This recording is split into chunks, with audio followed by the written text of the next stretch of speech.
आज हम करेंगे अस्तर वाले पैंट की कटिंग बहुत आसान तरीके से। और तो चलिए स्टार्ट करते हैं इस पैंट की कटिंग करना। तो मैंने इसके लिए अस्तर लिया है 2.25 मीटर। आप कम और ज़्यादा भी ले सकते हैं, जोड़ लगा के भी कंप्लीट कर सकते हैं, क्योंकि वो अंदर रहना दिखना तो है नहीं। यहाँ पे क्वेश्चन आएगा कि हम अस्तर को धोकर लगाएं या बिना धोए। तो आप धोकर लगा लेना। मैं क्या करती हूँ वो मत पूछो, क्योंकि कुछ लोग कहते हैं कि अगर ये आपने ऐसे बोल दिया वैसे बोल दिया। क्योंकि मेरा मानो तो मैं हमेशा ये कहती हूँ कि अगर आप प्योर कॉटन लगा रहे तो वॉश करो, नहीं लगा रहे प्योर कॉटन तो मत वॉश करो। मैंने आज तक कभी किसी में भी धोकर नहीं लगाया है। तो मेरे हिसाब से मत चलो, हो सकता है आपका अस्तर सिकुड़ जाए, फिर आप मुझे ही बोलोगे, तो बेटर है आप धो के लगा लो। क्योंकि धो के प्रेस करके आप लगा लेना तो ज़्यादा अच्छा रहेगा, मुझ पर भी कोई दोषारोपण नहीं होगा। अगर मेरे बारे में जानना है तो मैं कभी भी अस्तर नहीं धोती, क्योंकि हमारे यहाँ मिक्स वाला अस्तर मिलता है, प्योर कॉटन नहीं मिलता है। ठीक है, इतना काफ़ी आपकी जानकारी के लिए। तो चलिए इसकी कटिंग और स्टिचिंग करते हैं। आज हम मेन कटिंग अस्तर पे करेंगे, मेन कपड़े पे नहीं, बिकॉज वो बहुत ज़्यादा चिकना है तो फिसलेगा और छोटा बड़ा हो जाएगा। अस्तर को 4 फोल्ड में बिछा लेना है, जैसे नॉर्मल पैंट की कटिंग करने के लिए हम बिछाते हैं। ऊपर वाले पार्ट को 2 इंच छोटा और नीचे वाले पार्ट को 2 इंच बड़ा। ठीक है, इस तरह से फ़ोल्ड कर लेना है। पहले कपड़ा चौड़ाई में फ़ोल्ड किया जाता है, फिर लंबाई में। अब हम ऊपर वाले पार्ट को स्ट्रेट कर लेंगे। कपड़ा स्ट्रेट करने के बाद अब हमें 2.5 इंच फ़ोल्ड करने का मार्जिन चाहिए, क्योंकि मैं इसे फुल इलास्टिक में बनाऊंगी। आप इसे चाहें तो बेल्ट वाला भी बना सकते हैं, और बेल्ट वाले पैंट की कटिंग स्टिचिंग जल्दी आएगी। यहाँ पे 2.5 इंच पे हमने मार्क लगा देना है। इस निशान को भी स्ट्रेट कर लेंगे। फिर हमें चाहिए होगा अपने हिप का साइज़। मैं सभी पैंटें हिप के साइज़ से बनाती हूँ, ये भी कस्टमर के ही कपड़े हैं। हिप का चौथाई भाग लगाने से पहले आपको किनारी का ये कपड़ा छोड़ देना है। ये आधा इंच भी हो सकता है, ये 1 इंच भी हो सकता है, कपड़े की किनारी की चौड़ाई पे डिपेंड करता है। इसे यूज़ करते हैं ना तो ये टाइट टाइट रहती है, जो कि खिंचाव करती है, तो इसे हमें यूज़ नहीं करना है। अब हमें हिप का साइज़ चाहिए, तो हमारे कस्टमर का कितना है, 40 इंच का। तो 40 का चौथाई भाग लगाएंगे 10 पे, और हम यहाँ पर 3 इंच का लूजिंग मार्जिन लेंगे। आप अस्तर वाले में 1/2 इंच एक्स्ट्रा लूजिंग रख सकते हो। मेरे कस्टमर को ज़्यादा लूजिंग नहीं चाहिए थी। अस्तर वाले में वैसे 1/2 इंच बढ़ाना चाहिए। ठीक है, यहाँ पे हिप का चौथाई प्लस 2 करना है, जिससे कि हमारा फ्रंट का आसन निकल आएगा। अब उसके बाद सेम हम इस साइड पे लगा लेंगे 12 इंच पे निशान, क्योंकि हमारा आसन 12 इंच पे निकल के आया है। अब यहाँ पे बहुत सारे लोगों को कन्फ्यूज़न होती है कि थाई का माप कैसे लगाएं। अगर आपको समझ नहीं आता तो डायरेक्ट आप 2 इंच आगे बढ़ा के निशान लगा सकते हो, कोई प्रॉब्लम नहीं आएगी। बहुत पतले हैं तो 1.5 इंच, और मोटे हैं तो 2 इंच, और बहुत ज़्यादा मोटे हैं तो 2.5 इंच। ठीक है, इस तरह से मैंने 2 इंच बढ़ा के गोलाई कर दी है, ज़्यादा नहीं सोचना है। अब इस वाले पॉइंट पे हमने इंच टेप को रखना है। ये 2.5 इंच हमारा फोल्ड हो जाएगा तो उसे छोड़ देंगे। रेडी लेंथ पे मार्क करेंगे। मेरे कस्टमर की रेडी लेंथ है 37 इंच, तो मैंने 37 पे मार्क कर दिया है। इस साइड भी 37 पे हम मार्क कर देंगे, और नीचे फोल्ड मार्जिन का अलग से लेंगे 2 या 2.5 इंच के करीब। ठीक है, कम से कम 2.5 इंच आप ज़रूर लेना, क्योंकि इसमें हम स्टिचिंग के समय कुछ चेंजेस करते हैं, जिससे खिंचाव की समस्या कम हो जाती है। सबसे पहले यहाँ से 2.5 इंच आपको छोड़ना है, जो कंपलसरी है, चाहे कोई भी साइज़ बनाए। उसके बाद मोहरी का आधा +1 करना है। बहुत सारे लोगों को मोहरी में प्रॉब्लम आती है कि सेंटर क्यों नहीं लेते। आपको कोई सेंटर लेने की ज़रूरत नहीं है। सेंटर लेके आपने अपनी पैंटें ख़राब कर ली हैं। आप एक बार मेरे तरीके से बना के देखो। स्टार्टिंग में 2.5 इंच आपको छोड़ना है, फिर जो आपकी मोहरी है उसका आधा +1 करना है। अगर आप बिगनर हैं तो 1 इंच एक्स्ट्रा लूजिंग भी रख सकते हैं मोहरी पर। ठीक है, अब हमें लेग शेपर का यूज़ करना है। अगर यह नहीं है आपके पास तो परचेज कर लेना, मैं वीडियो में टैग कर दूंगी। और अगर आपके पास ये लेग शेपर के बिना आपको पैंट की कटिंग करनी है, अर्जेंट है, तो मैंने वीडियो डाली हुई है बिना लेग शेपर के भी लेग शेपर वाली फिटिंग आएगी, वो आपको देखनी पड़ेगी इसी चैनल पर जाके। अब हमने यहाँ पे झुकाव का हिस्सा यूज़ करना है लेग शेपर का, ताकि हमारा रेडीमेड लुक आ सके। ऊपर की ओर से झुका हुआ होता है ना थोड़ा हिस्सा, आपने देखा होगा रेडीमेड पैंट में। इतना आसान है पैंट की कटिंग करना मेरे मेथड से। अगर आपको ना भरोसा नहीं है तो एक बार कमेंट बॉक्स ज़रूर चेक करना। सब ने अपना पैंट बना के और ट्राई करके बताया है, अपने रिव्यू शेयर किए हैं, जिससे आपका विश्वास भी जागृत होगा। आपको पैंट का कोई सेंटर लेके कटिंग वगैरह नहीं करनी है। सबका तरीका आपने ट्राई कर लिया है तो एक बार मेरे तरीके से भी पैंट पैंट की कटिंग स्टिचिंग करके देखो, 100% गारंटी है कि आपकी पैंट अच्छा बनेगा। बस आपको अच्छे से रूल फॉलो करने हैं, जैसे कि मेरी क्लास वीडियो देखनी है, कैसे मैंने बॉडी मेजरमेंट लेना सिखाया है, कैसे हमने पैंट की कटिंग और स्टिचिंग करनी है, सिली हुई पैंट का कैसे नाप लेते हैं वो भी मैंने सिखाया है। यहाँ पे मैं दिखा रही हूँ आपको लेग शेपर कि इसे लेना बहुत ज़रूरी है। अगर आपके पास 50-60 रुपए हैं तो ख़रीद लो यार, इतना क्या ही लापरवाही करनी। अब यहाँ पर हम बैक आसन बढ़ाएंगे 2 इंच, इसीलिए हमने कपड़ा ये बैक वाले के लिए एक्स्ट्रा फोल्ड किया था। हिप अगर 40 है तो आप 2 इंच का बैक आसन ज़रूर बढ़ाएं, और ये बढ़ाना ज़रूरी है। बहुत सारे लोग कह रहे थे कि हम चारों पार्ट सेम कर दें, तो नहीं, आपको बैक आसन तो बढ़ाना ही पड़ेगा, वरना बैठते समय पैंट नीचे को खिसकता रहेगा बैक साइड से। तो इस चीज़ का आपको ध्यान रखना होगा, ठीक है। हमारे चारों पार्ट सेम कट होंगे, इसके लिए आपको डरना नहीं है कि लूजिंग मार्जिन नहीं लिया। हमने जो 3 इंच लिया है वो लूजिंग मार्जिन है, और अब कपड़ा हमारा 4 फोल्ड में है, तो 3 का मतलब है 12 इंच की लूजिंग ऑलरेडी इसमें ऐड है। रही बात मोहरी की, तो मोहरी में भी हमने एक्स्ट्रा लूजिंग रखी है 1 इंच की। आप मोहरी में 1 आध इंच और बढ़ा के रख सकते हो, ठीक है। तो इतना आपको डरने की ज़रूरत नहीं है। हमारे इस चैनल पर पैंट की वीडियो भी है, अम्ब्रेला प्लाज़ो की भी है, और हमारा जो पैंट प्लाज़ो होता है, घेर वाला प्लाज़ो होता है, सबकी वीडियो चैनल पर मिल जाएगी। यहाँ पर मैं पॉकेट की कटिंग डिटेल में नहीं शेयर करूँगी, क्योंकि मैंने ढेर सारी पॉकेट की वीडियो डाल दी और आप भी बोर हो जाओगे, तो इसलिए मैं पैंट की जो पॉकेट है उसकी डिटेल वीडियो नहीं शेयर कर रही हूँ। अब हम मेन कपड़े को कट करेंगे। आपको पता है ये हमारे पास साड़ी आई है जिसमें 3 पीस सेट बनेगा, कोटी जैकेट बनेगी, कुर्ता बनेगा और पैंट बनेगा। तीनों चीज़ में हमारा लाइनिंग अटैच होने वाला है। तो पहले मैंने इस साड़ी को नीचे से डबल फोल्ड किया है, यहाँ से हम पैंट की कटिंग करेंगे। तो ध्यान से देखो मैंने कपड़ा कैसे रखा है और अस्तर को कैसे रखा है। जिस साइड पे मैंने 2.5 इंच की कटिंग अस्तर पे की थी, उस साइड पे मैंने मेन कपड़े पे भी 2.5 इंच छोड़ा हुआ है। तो ध्यान से देखो, ये नहीं कि आपने सीधा सीधा कपड़ा बचत करने के चक्कर में सीधा रख दिया, नहीं, जैसा हमने अस्तर पे कट किया है वैसे ही शेप में हमें कपड़ा यूज़ करना है, मेन कपड़ा। तो साइड से 2.5 इंच मैंने छोड़ा हुआ है, ध्यान से आप देखोगे तो।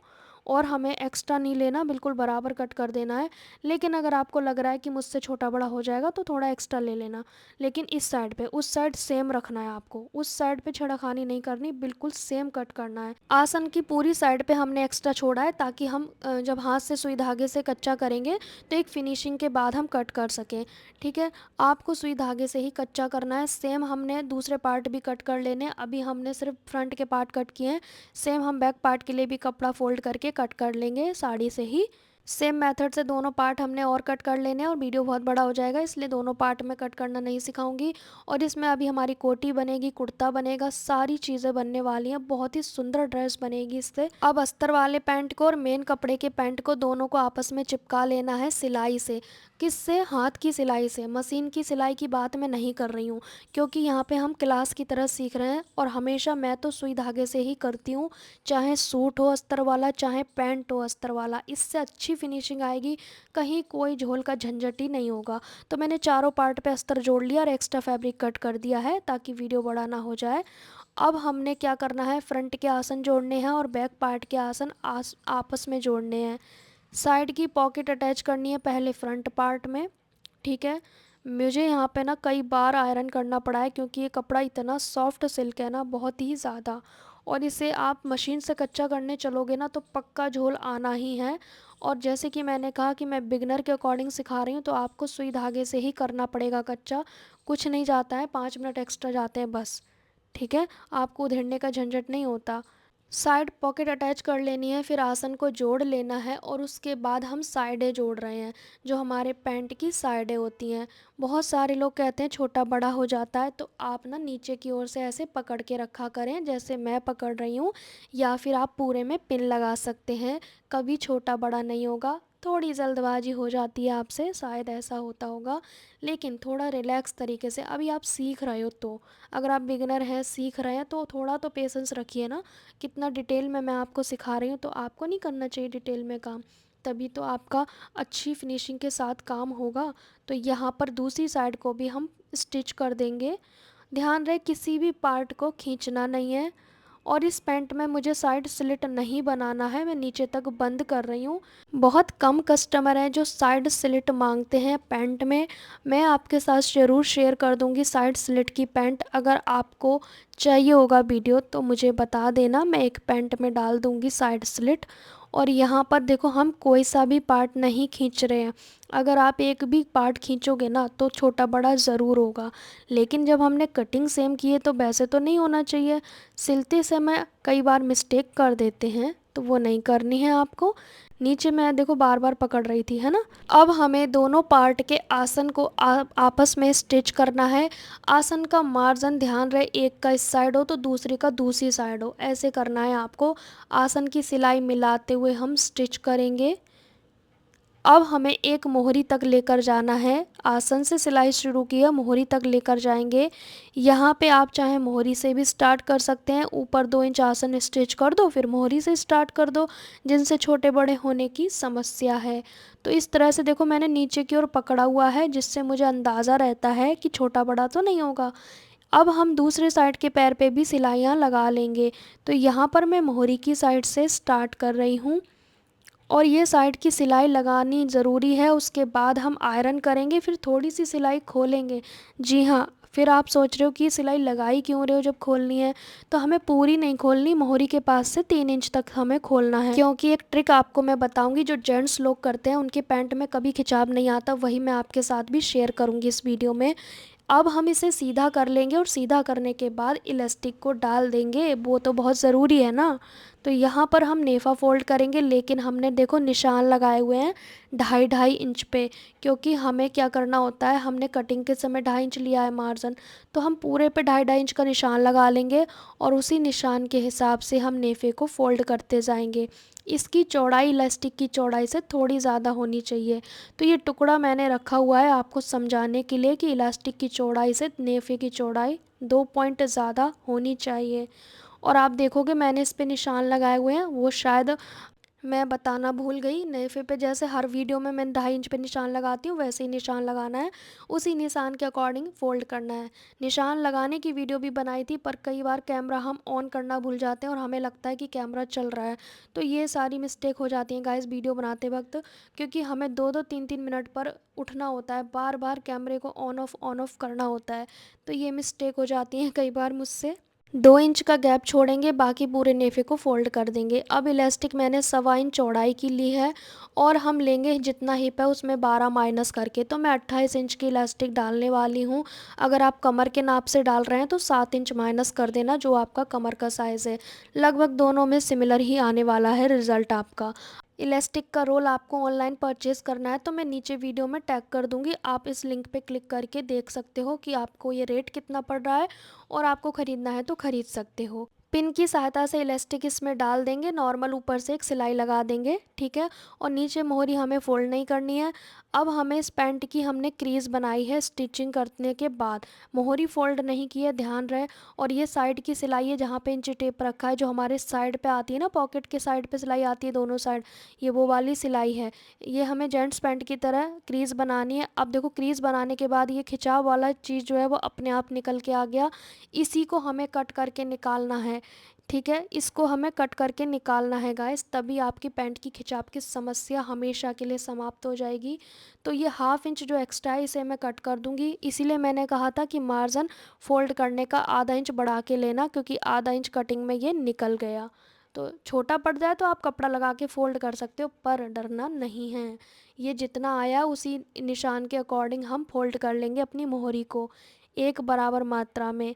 तो गाइज़ हमारा पैंट बन के कम्प्लीट हो गया है। आई होप सो ये पैंट आपको अच्छा लगा होगा।